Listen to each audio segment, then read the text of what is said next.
For 100 years, the First World War and the slaughter on the Western Front continue to fascinate students of history and cast long, dark shadows over the world in which we live.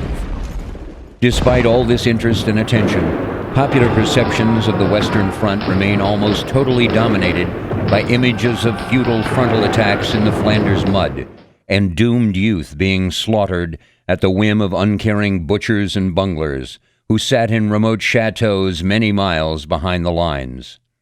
Nothing could be further from the truth. Though the Great War is remembered as one of the costliest conflicts in history, much of it was fought over a relatively small and blood-soaked swath of France and Flanders. It is also striking for the great change and innovation in the art of war. At the beginning of the 20th century, Europeans and Americans were fascinated by speculations about the future. A new genre of fantasy fictions catered to their tastes. Jules Verne and H.G. Wells were the pioneers in creating tales of scientific and technological marvels, of flying machines, life below the oceans, and interplanetary travel. Only a few saw the dark side of the story, a human race that made use of its amazing possibilities by calling forth explosive new powers of destruction. They were looking ahead to a war that they were pretty sure was going to happen. They didn't know exactly when, they didn't know exactly where, but they were pretty sure that in the not too distant future, there was going to be a war in Europe, one way or the other, and everyone wanted to have the best weaponry, the best equipment possible. And so they began to pour some money into all kinds of military technology. Looking back, the most remarkable feature of the pre-war international landscape was the accelerating arms race. The German armaments firm Krupp was the largest single business in Europe. Its giant rivals, Skoda, Creusot, and Vickers Maxim, were also enormous. A technological breakthrough would render all existing weapons of that nature obsolete, but risk leaving the opposing country naked before its enemies during the years it required to catch up. If you know your history of Europe, the European powers were in an arms buildup for most of the early 20th century. They were building up their navies, they were building up their armies. The outbreak of war saw armies march to battle with the common expectation of a quick resolution, decided by rifles, field guns, cavalry, sweeping maneuvers, and fighting spirit. The traditional, professional, and relatively simple virtues of personal leadership, Élan, and skill of arms were expected to carry the day.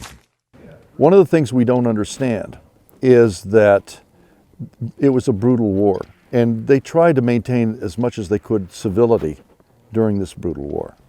And it was the last chance, or the last attempt, at trying to keep your humanity, keep your sanity, and keep your graciousness and conduct as a gentleman. It was very serious to them. And it was an attempt that the technology of the time, the machining gewehr, the Maxim gun, the parabellum, all of the wonderful machines of war that were developed far exceeded the tactics. At the beginning of the war, they all marched very close-knit together until they watched what a machine gun would do. 4 years later, strategy, tactics, and the material of war had been altered almost beyond recognition, and society itself had changed with them. Campaigns could now be decided by demography, citizen soldiers, technology, and industrial effort. Battles by a combination of rapid, long-range bombardments, new small unit tactics, automatic weapons, concrete, and tanks. Individual will to succeed, battlecraft, the empty battlefield, and the ability to accept casualties had changed the very idea of war. The physical conditions of the fighting in the First World War aroused both fascination and disbelief. How was it that the individual soldier put up with the cold, the wet, the dirt, the noise, the frequent death of comrades, the constant danger, and the apparent inevitability, sooner or later, of personal extinction, perhaps cleanly by a bullet in the open, but much more probably by multiple wounding from a shell, by suffocation in a trench cave-in, by shock and loss of blood, or simple infection. We took a machine gun one time with a group of friends of mine who owned an MG08-15, which is a portable machine gun. We set it up, we saw trees. They were about 6 inches in diameter, saplings. We wondered, we said, what would it be like to live fire one of these? So we put a belt in it, boom, boom, boom, boom, boom, and the trees fell. So when you realize and you look at that technology and you see what it did, you say, my God. And how was it that the extraordinary trench environment in which the millions suffered this agony came into being in the first place? To the European armies of the period, trench warfare was anathema. All subscribed with greater or lesser fervency to a doctrine of war which laid its emphasis upon mobility and maneuver, and upon the pursuit of a swift decision. It took no more than a month for years of training to fall apart.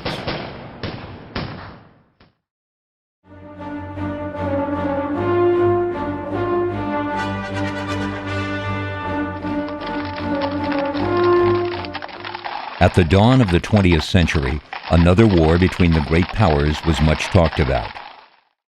Yet, the nature of a European war, as opposed to a colonial venture, was little understood.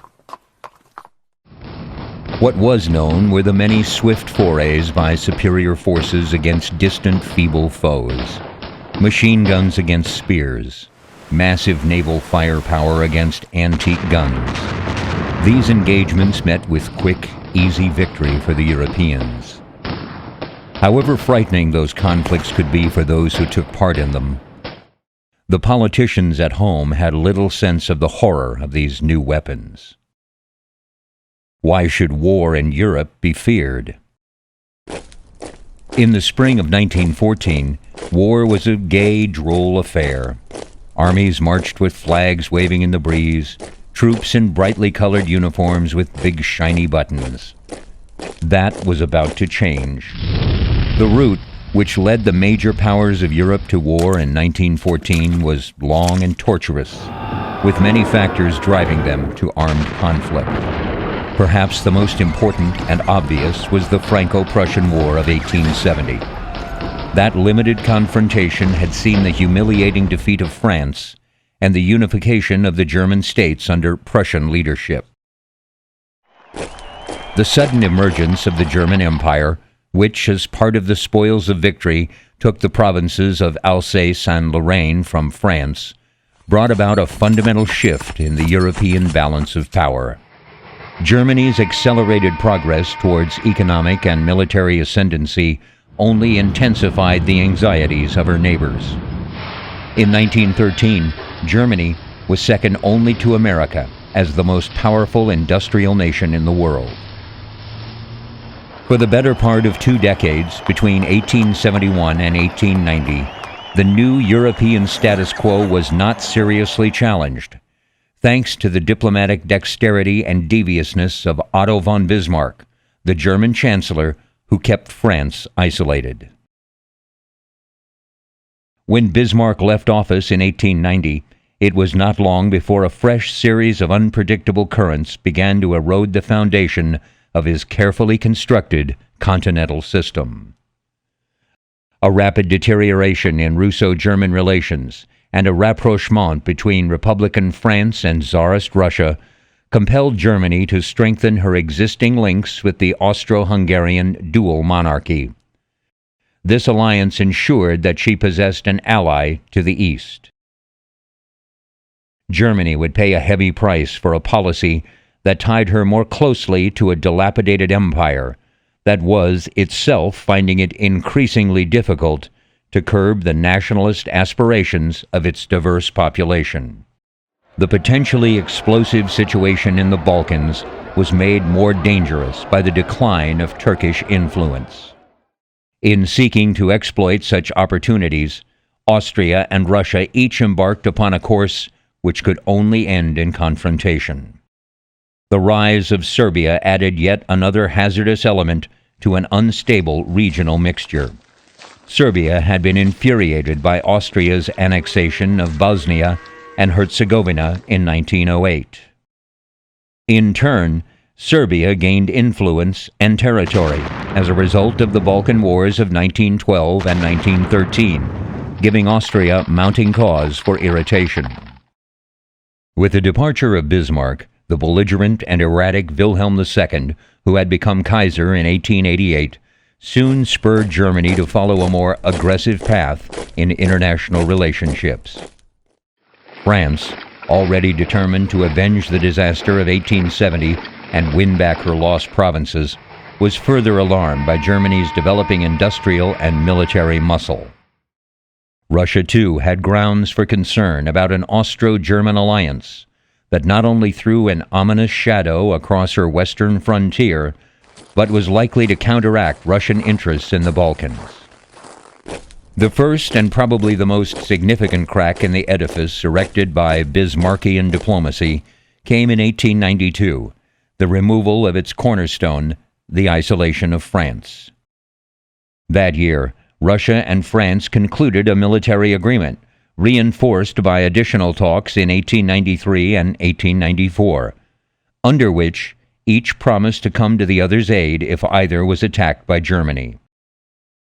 This change from Bismarck's realpolitik to the Weltpolitik of Kaiser Wilhelm II ultimately forced Britain to review her relations with the other leading players on the European and world stages.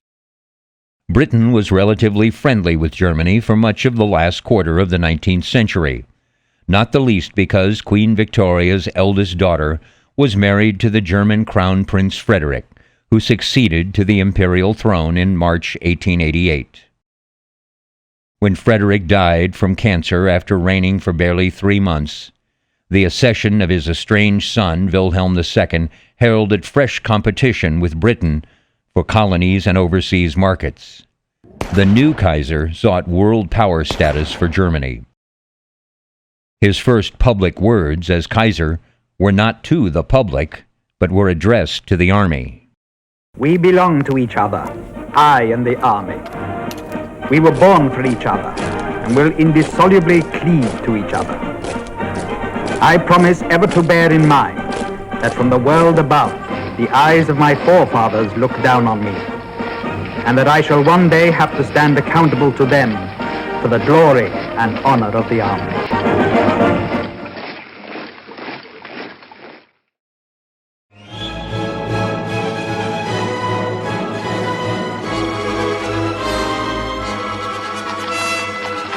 Germany's strategic ambitions and the unique status her armed forces enjoyed within society helped ensure that, until 1916 at least, the Imperial German Army would be the elite of the First World War.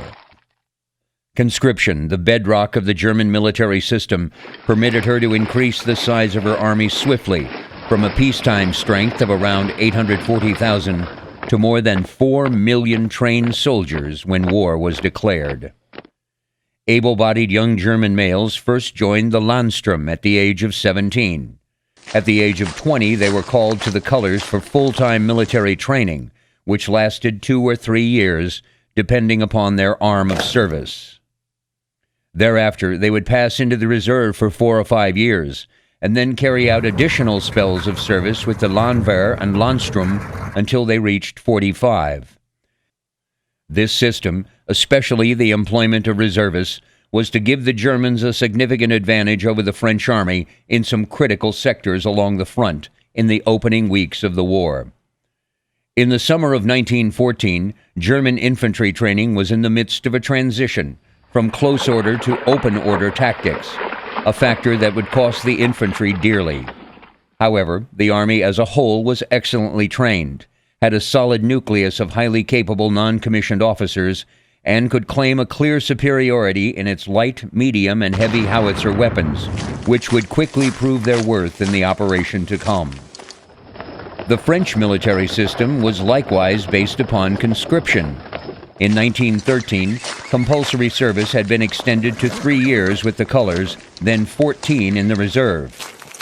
Because her population was smaller, France had to call up a bigger proportion of the nation's men, including colonial recruits, to attain even a semblance of parity with Germany.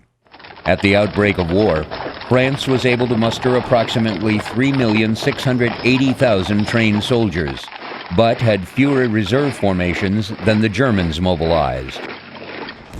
In the wake of the humiliation of the Franco Prussian War, French military doctrine had been recast. The most important figure in this process was Lieutenant Colonel Ferdinand Foch. His teaching as commandant of the École Supérieure de Guerre placed the will to conquer firmly at the core of the French army's creed, and inspired an almost mystical faith in the primacy of the attack to the limit. The same gospel was preached by one of Foch's disciples, Colonel Louis de Grandmaison, who, between 1908 and 1911, headed the War Ministry's important operations branch. It was reflected, too, in the Army's superb quick-firing 75mm field gun, which more than matched its German 77mm equivalent, although medium and heavy artillery were given a lower priority. General Joseph Joffre, the chief of the French general and the commander-in-chief designate in the event of hostilities, accorded relatively little weight to a possible British contribution when drawing up Plan 17, the combined Allies' war plan.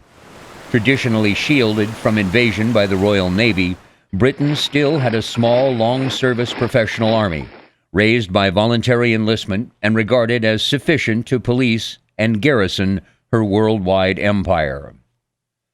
5 separate compulsory service bills had been placed before Parliament between 1908 and 1914, but all had been defeated.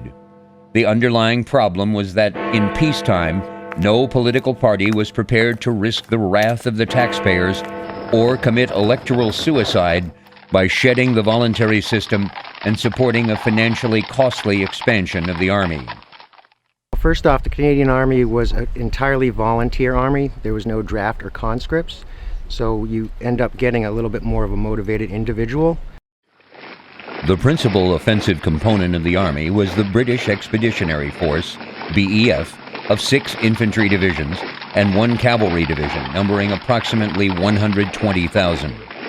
Behind this were the Saturday afternoon soldiers of the territorial forces formed from the old volunteer force in 1908.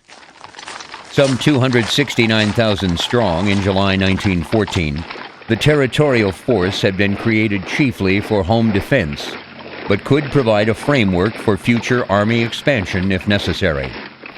Both the regular Army and the territorial force were below establishment strength in 1914 and lacked heavy artillery.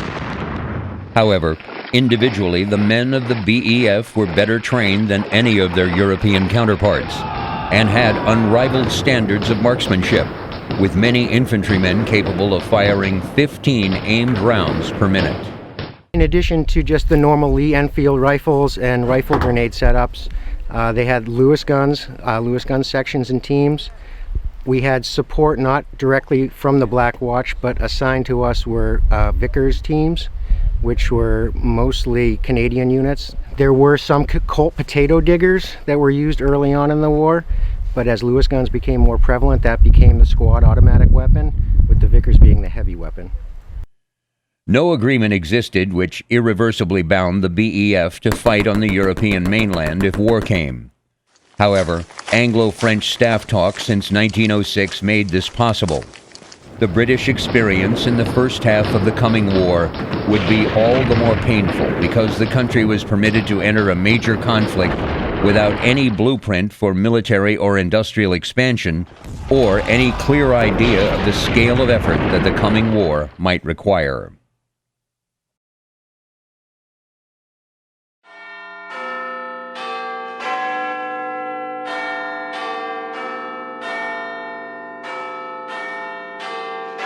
In London, Saturday, August 1st, it was a quiet day for the officer at London's main recruiting office. Only 8 recruits presented themselves to volunteer for duty. Then came Sunday, and Monday was an August bank holiday.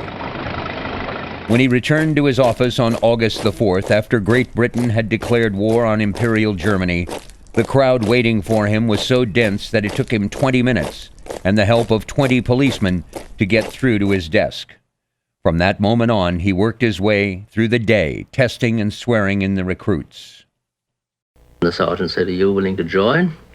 I said, "Yes, sir." He said, "How old are you?" I said, "I'm 18 and 1 month."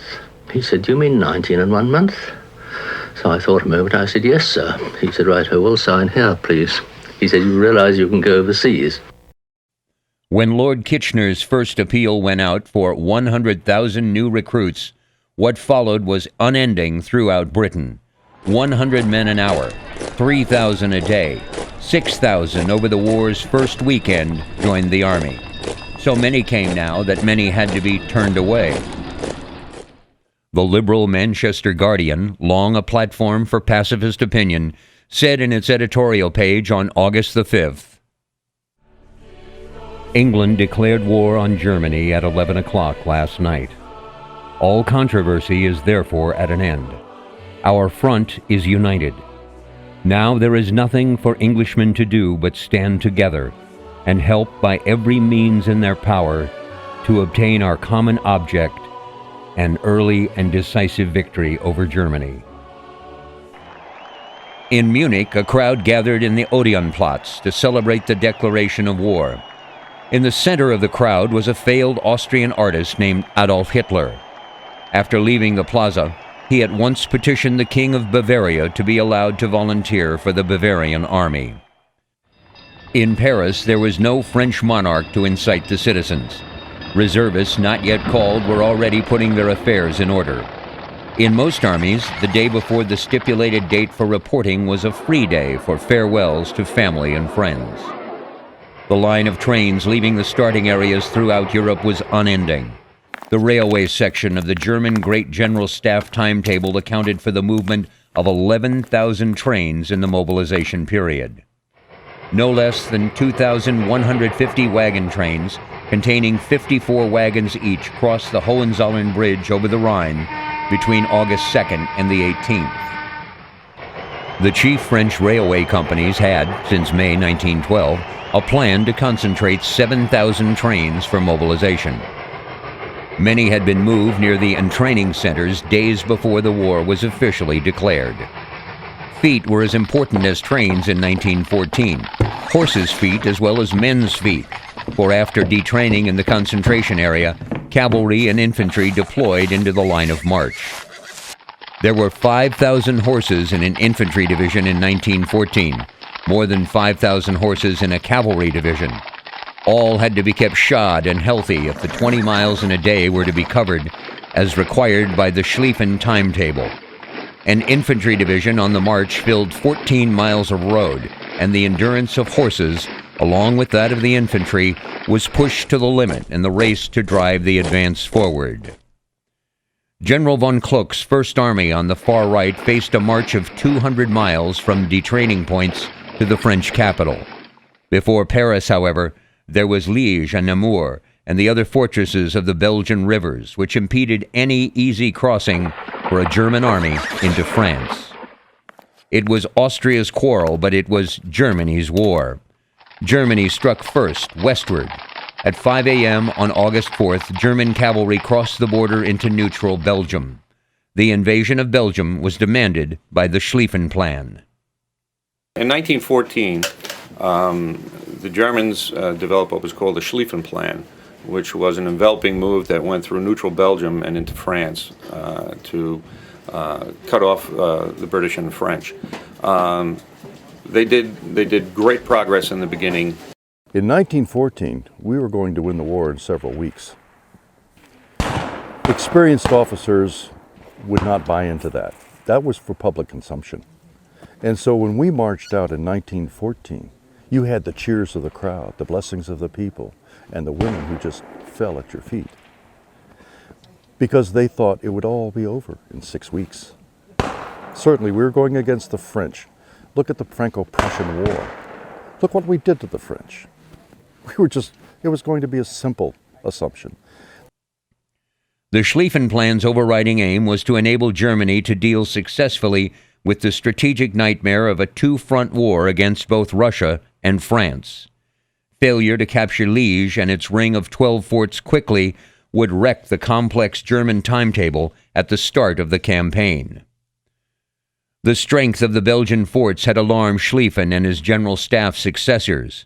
They were immensely strong, subterranean and self-contained, surrounded by a ditch 30 feet deep.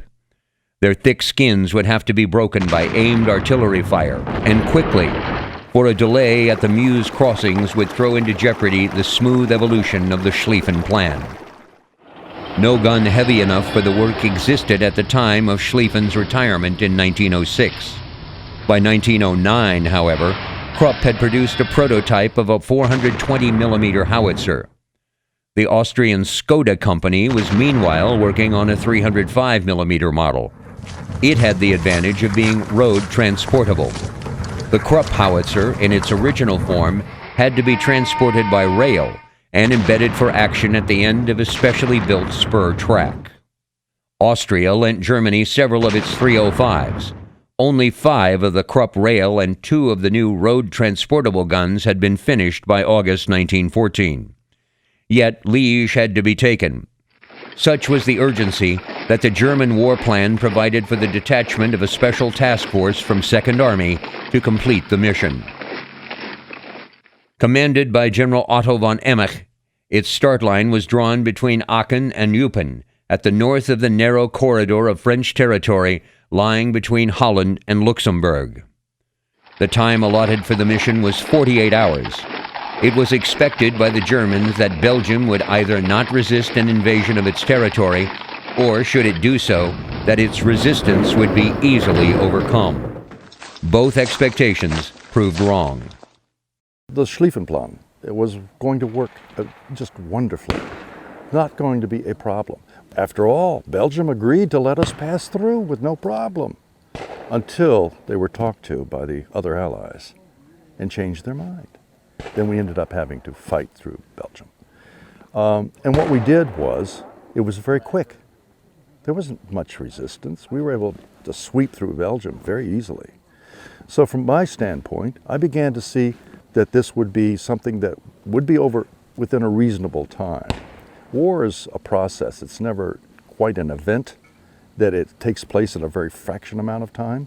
You don't stop until you win. That's what we do. That's what the German army was to do. The Belgian army was weak, but willing to fight behind its superb forts and hastily constructed defenses. The Belgian king also charged the commander of the Liège fortress, General Gerald Lehmann, to hold to the end. Lehmann was a man of honor, and despite his advanced age, of courage. He was the first true hero of the Great War, and his courage was to be tested as he faced the most powerful military force in the world. The Meuse, which he was entrusted to hold, is a mighty river. At Liège, the river runs in a narrow gorge 450 feet deep. It cannot be crossed in the face of a determined defense. So Emmich was to discover. His command entered Belgium early on the morning of August 4th. Soon they came under fire from Belgian cavalrymen and cyclist troops. Pressing on to Liège, the Germans found the bridges above and below the city blown. Emmich's task force brought 2 batteries of 210mm howitzers, the heaviest available, until the Krupp monsters could be brought forward. On the morning of August 5th, Captain Brinkmann, recently the German military attaché in Brussels, appeared in Liège to demand Lehmann's surrender. He was sent packing. The German bombardment of the eastern forts opened shortly afterwards. When the infantry and cavalry attempted to advance, they found their way barred. The garrisons manning the forts returned a steady fire, while the interval troops manning the hastily dug entrenchments fought manfully whenever the German advance guards tried to penetrate the line. Throughout the night of August 5th, German casualties mounted steadily. Early in the morning of August 6th, General Erich Ludendorff, the liaison officer between Second Army and Emmich's command, rode forward into the confusion to find that the commander of the 14th Brigade had been killed. Instantly assuming the vacancy, Ludendorff fought his new command to a high point from which he could look down on Liège itself. From this vantage point, Ludendorff ordered forward a party under a flag of truce to demand Lehmann's surrender. Once again, Lehmann refused. Ludendorff's bold assault did prompt Lehman to leave the city and take refuge in Fort Lonsin. On the Western Front, a moment of equilibrium was reached among the opposing forces. The German right wing was immobilized by a handful of Belgian fortress troops guarding the crossing, the possession of which the future of military events in the West turned. The equilibrium was upset by Ludendorff. Large in physique and personality, he resolved on the morning of August 7th to launch the 14th Brigade into the center of Liège. Driving up to the gates of the old citadel, he hammered on the door with the pommel of his sword. I arrived. No German soldier was to be seen, and the citadel was still in the hands of the enemy. I banged on the gates, which were locked. They were opened from the inside.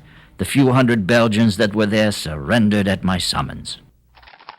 The surrender of the garrison gave him possession of the city. His bold sortie had put the bridges into German hands. He decided to return post-haste to Aachen and urge forward Second Army to complete his success. While he was away, Emmech's task force broke the resistance of Fort Barchon and Evnier. The first road-transportable Krupp 420 eventually arrived within range of Fort Pontis on August 12th. The crew lay prone some 300 yards away while the gun was fired electrically. 60 seconds ticked by, the time needed for the shell to traverse its 4,000-meter trajectory, and everyone listened in for the telephone report of our battery commander. The first of the shells, with a delay fuse to explode only after penetration of the fort's protective skin, fell short. The eighth struck home. Then the gun fell silent for the night. The next morning, the Krupp gun was joined by others, which had just completed the journey from Essen. The Germans began the bombardment anew. By 12:30, Fort Pontis was a wreck, and it surrendered. Fire then shifted to Fort Emberg, which surrendered at 5:30. Fort Chafontaine had been destroyed by the explosion of its magazine at 9 o'clock. On August 14th, it was the turn of Fort Liers at 9:40 a.m., and Fleron at 9:45. Finally, on August 15th, the howitzers reduced Fort Lonsin, to which General Lehman had shifted his headquarters 9 days earlier. After 140 minutes of bombardment, the magazine was penetrated and the fortress destroyed. Concrete was turned to rubble and human flesh to bloody pulp. Amid the ruins, General Lehman was found lying insensible. To Emmech, he said from the stretcher on which his captors placed him, "I ask you to bear witness that you found me unconscious."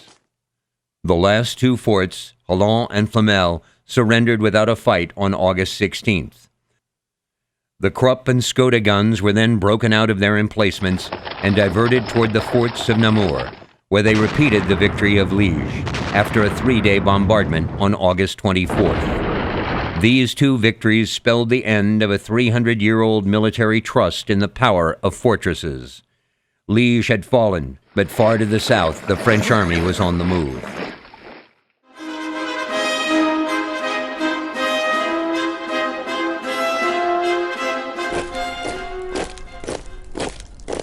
The French, too, had a plan, simple and to the point. Whatever the circumstances, it is the Commander-in-Chief's intention to advance. All forces united to the attack of the German armies. Whatever the circumstance, the French army would advance. Whatever the circumstance, in full strength. Whatever the circumstance, through the lost provinces of Alsace and Lorraine, on to the Rhine. Whatever the circumstance, the pride of France would march on. The French infantry would march still dressed in the red uniforms of 50 years before. Amid the uniforms of old France was a touch of Africa, Zouaves from Algeria and Morocco, and the famous French Foreign Legion. The cavalry, too, would advance, still wearing uniforms worn at Waterloo, but eager to charge and slash the German enemy. With uniforms drawn from history and ideas drawn from fiction, the army was up to date in one respect. It had the finest field gun in the world, the 75mm. Flexible and mobile, it was capable of firing 25 rounds per minute, and the French army had them in great numbers.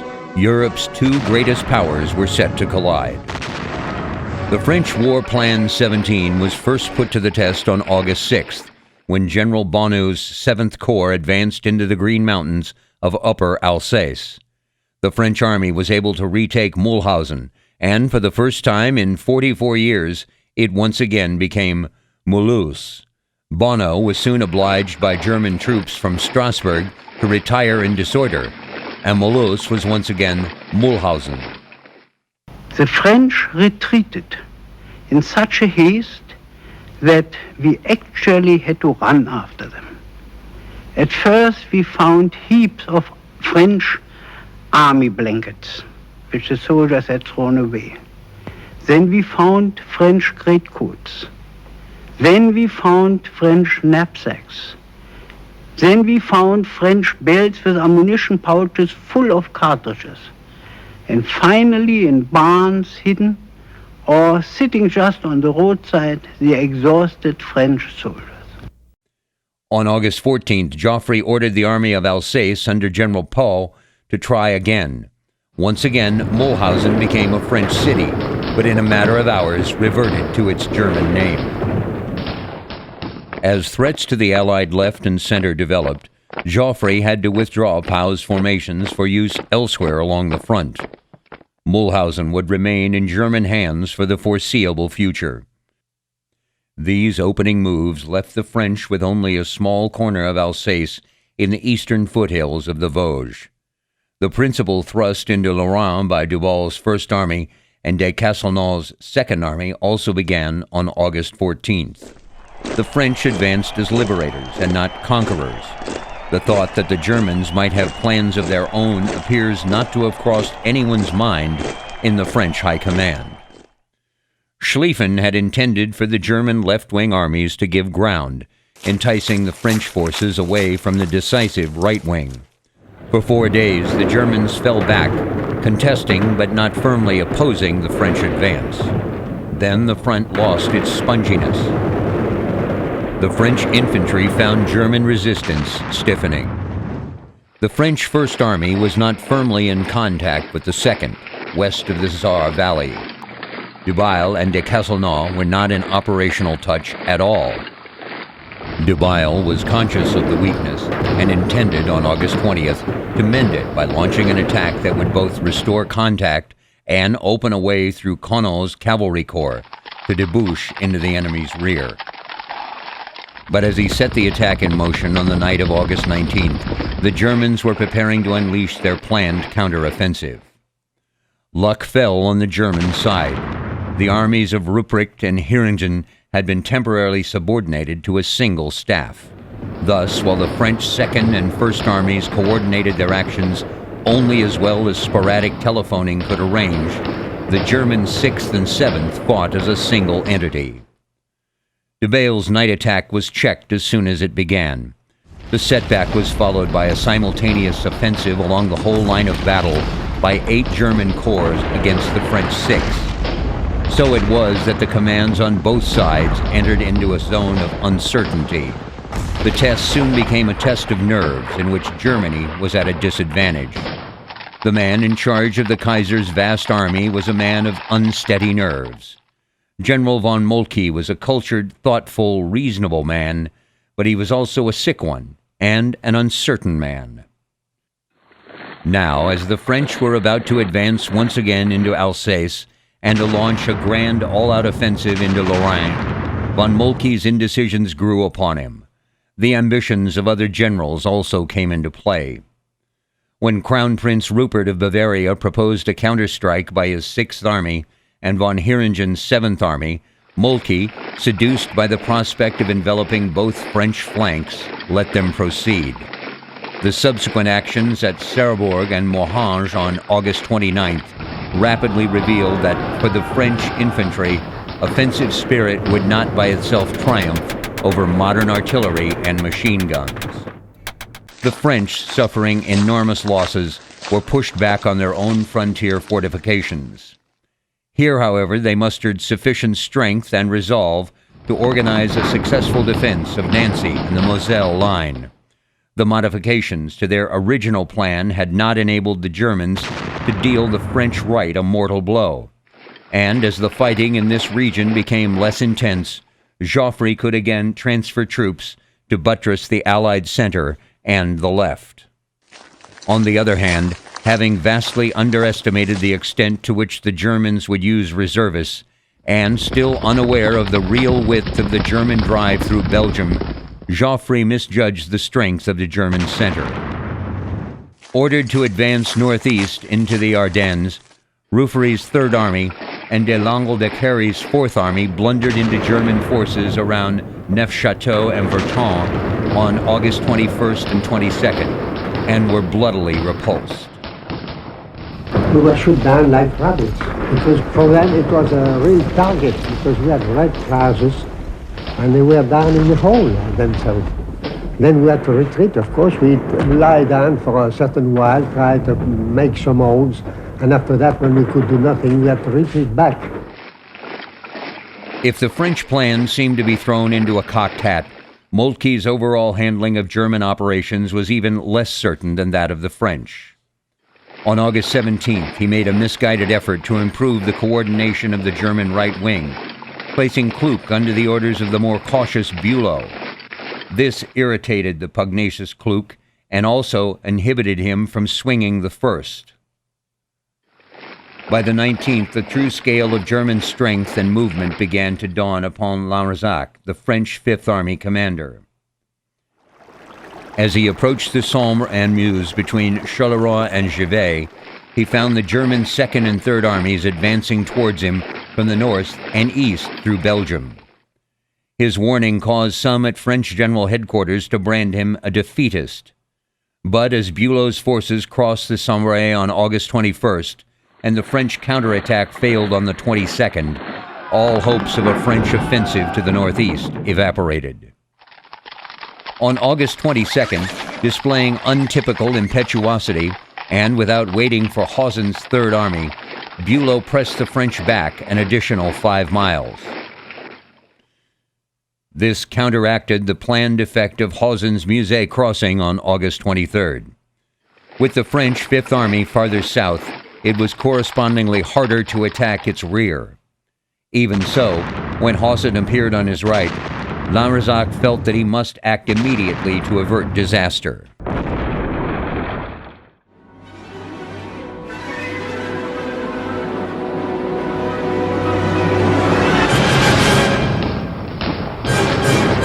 By the time Lanrezac realized the danger he was in, the British Expeditionary Force, under Field Marshal Sir John French, had reached the Maubeuge-les-Cateaux area on the Allied left. The BEF, small of a contingent as it was and present in France at the time, was a professional army. They were disciplined. They were great shots. Their officers were, top-notch, and they put a hurting on the Germans at Mons. For once in British history, an army was taking to the field with great efficiency. 1,800 special trains had carried them to their ports of embarkation. On one day alone, 80 trains ran into Southampton docks. An average of 50,000 tons of shipping per day, safe and unhindered under the protection of the Royal Navy, carried the Expeditionary Force to France. Landings in France began in deep secrecy on August 7th. Each day, the Royal Flying Corps would fly its recon. Some flights would find nothing, but one scouting over the old battlefield of Waterloo was more fortunate. We found the whole area completely covered with hordes of field grey uniforms and heavy stuff, transport, guns, and what have you, coming towards us. In fact, it looked as though the place was alive with the Germans. Returning to base, the pilot was rushed off to Sir John French to tell him what he had seen. And I showed him a map all marked out. He said, "Have you been over that area?" And I said, "Yes, sir." And I explained what I'd seen, and they were enormously interested, and then they began reading the figures that I'd estimated, whereupon I seemed to feel that their interest faded. They seemed to look at each other and shrug their shoulders, and then French turned round to me and said, now, yes, my boy, this is terribly interesting, but tell me all about an airplane. Those who were pushing for the use of aircraft, the very early airmen, as it were, they saw tremendous potential for the aircraft as not just an observation, artillery spotting kind of task, which is what most of the generals saw it as. And they complained over and over again that the ground generals simply didn't understand what this machine could do for them. And were wasting it, using it simply for observation or for reconnaissance or for photographing or whatever they were using it for, and that it could be an offensive weapon. Despite his exposed position and the onrushing German army, Sir John promised to cover Lamberzac's left by standing at Mons for 24 hours. There would be no grand offensive. The British army was digging in. Second Corps manned the line on the Mons-Conde Canal and a small salient around the town, while Lieutenant General Sir Douglas Haig's First Corps was to its right. For a time, Kluck was ignorant of the British deployment across his axis of advance. During the misty morning of Sunday, August 23rd, Kluck's leading corps ran headlong into the BEF position. Quite suddenly, out of the blue, we saw cavalry coming towards us. They'd come out of the right on our right flank. I said, good gracious, it's Germans. So we immediately started to fire. By 9 o'clock, both sides were having at it. The Germans made a succession of piecemeal, badly coordinated assaults against Smith-Dorrien's position in the salient and along the canal. The British quickly became acquainted with the power and accuracy of German artillery. We were in the trenches waiting for them, but we didn't expect anything like the smashing blow that struck us. All at once the sky began to rain down bullets and shells. I saw shells bursting to right and left of me, and I saw many a good comrade go out. Then German infantry came forward in solid square blocks, surging towards the canal and its crossing. The BEF's incomparable musketry roared to life, exacting a terrible toll from the dense German formations. They were in solid square blocks, standing out sharply against the skyline, and you couldn't help hitting them. We lay in our trenches with not a sound or sign. They crept nearer and nearer, and then our officers gave the word. The Germans seemed to stagger like a drunk man suddenly hit between the eyes, after which they made a run for us, shouting some outlandish cry that we couldn't make out.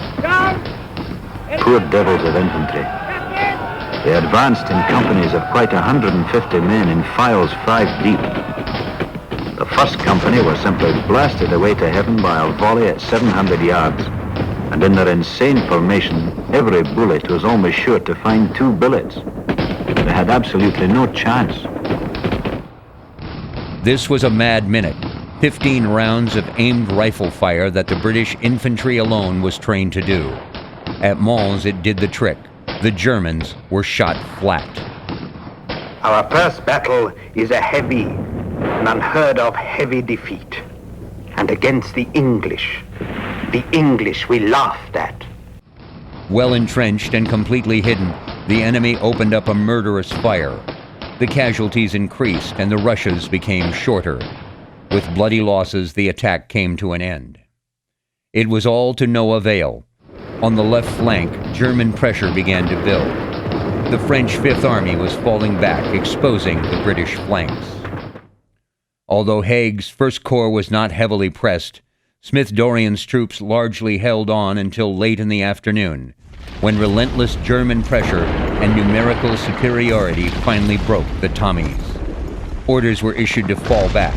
The retreat from Mons had begun. We were very disappointed when we got the order that we have to break off battle and retreat. To do this was not an easy thing. It's quite easy to join battle, but it's not easy to break it off. However, we put down a curtain fire between us and the Germans, which enabled the infantry and cavalry to get away. After all the tricks of the trade from their experience of small wars, the English veterans brilliantly understood how to slip off at the last moment. Accordingly, 1st Corps fell back about 2 miles to pre-selected positions. The VEF had performed well on its first important battle, keeping Kluck's First Army at bay for the best part of the day. Most of the British 1,600 casualties were in 2nd Corps. On came the Germans. The Schlieffen Plan was still on time and target. That night, the threat to the French Fifth Army's right near Dinant prompted Lanrezac to withdraw without consulting Joffre or the British. The BEF had no alternative but to conform to Lanrezac. The whole Allied line was in retreat, and thousands of frightened homeless people joined the armies on the roads west.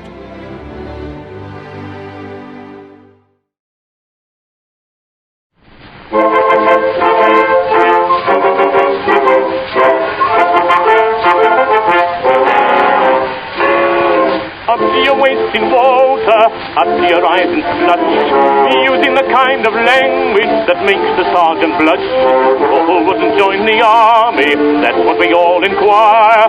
Don't we pity the poor civilians sitting around the fire? Oh, oh, oh, it's a lovely war. It's a lovely war. Wouldn't be a soldier, eh? Oh, it's a shame to take the pain. As soon as rebellion's gone, we feel just as heavy as lead, but we never get up to the sergeant brings the breakfast up to bed. Oh, oh, oh, it's a lovely war. Oh, what do we want? With eggs and ham, when we got plum and apple jam. Home falls right, son, how will we spend the money we earn? Oh, oh, oh, it's a lovely war. Oh, oh, oh, it's a lovely war. Oh, what will be a soldier, eh? Oh, it's a shame to take the pain. As soon as the valley is gone, we feel just as heavy as lead, but we never get up to the sergeant brings our breakfast up to bed. What? Oh, oh, oh, it's a lovely war. What do we want with eggs and ham when we got plum and apple jam? For us, retard, we spend the money we earn. Oh,